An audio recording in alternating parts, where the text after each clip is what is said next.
Right, good morning everybody. Pat Lambert. I'm here with Andrew Best and we're up at the plots at Upper Nisbet. Now we were here 3 weeks ago and we scored all our single stand variety plots of ryegrass.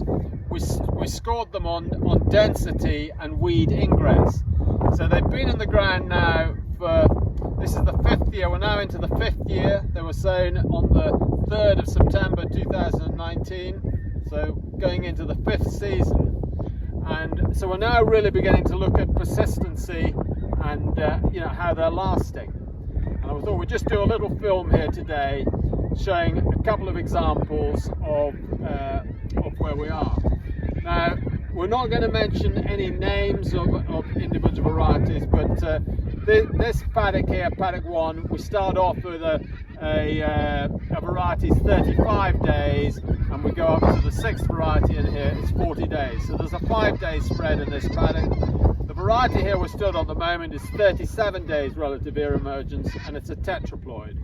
But just looking here, at the thing, I've got a square meter laid out here so you can see what a square meter is.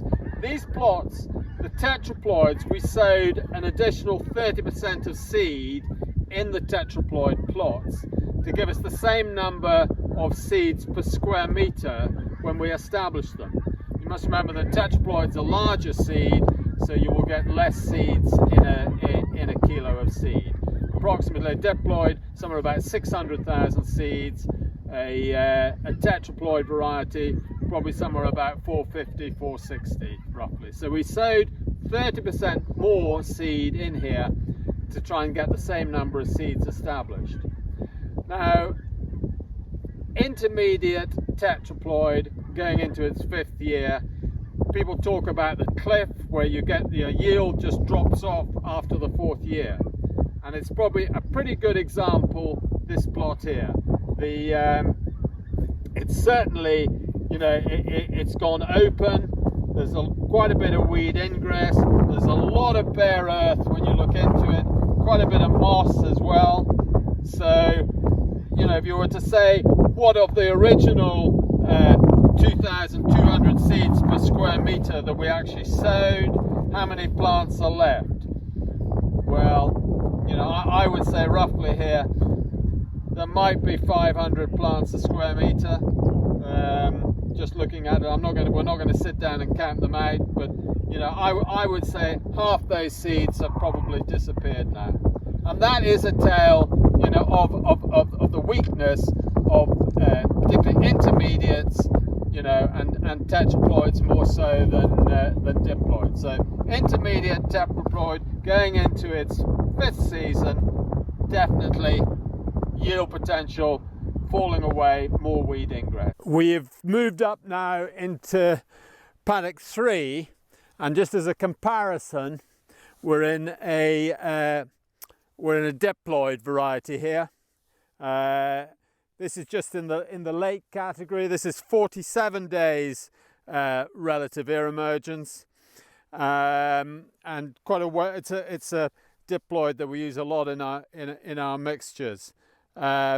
Good grazing diploid, good quality. But you can just see the difference here in the density. It is obviously much more persistent. This field, the single stand 5 paddocks and then the mixtures at the top, the 3 paddocks and mixtures, it's only had 50 kilos of N a hectare in this entire season, and that went on at the end of March. So these paddocks, which have got no clover in them, are just the like I say, single stand ryegrasses. They've been on their own all season. So they're basically, it's just they're working on the fertility that's in the soil and the rotational grazing, which according to the growth, the rotation here at the moment is about 28 days. But this paddock was grazed just over 3 weeks ago, and this is just the regrowth here today. But this has still got good density. There's not the weed ingress in here. There's not the moss. It's been well grazed out. It's a very palatable variety, this. And just you know, an example of what, when you do put a lot of inputs into it, you can just see where the urine patches, dung patches are, you know, how much more growth there is. So, and that's just the nature of the soil type here we're on. It's naturally, it does not hold its nutrients very well, this soil type. So you've got to keep feeding it, keep rotating it. But good density, you know, and it's very striking the difference between this and the tetraploid, which is 10 days earlier.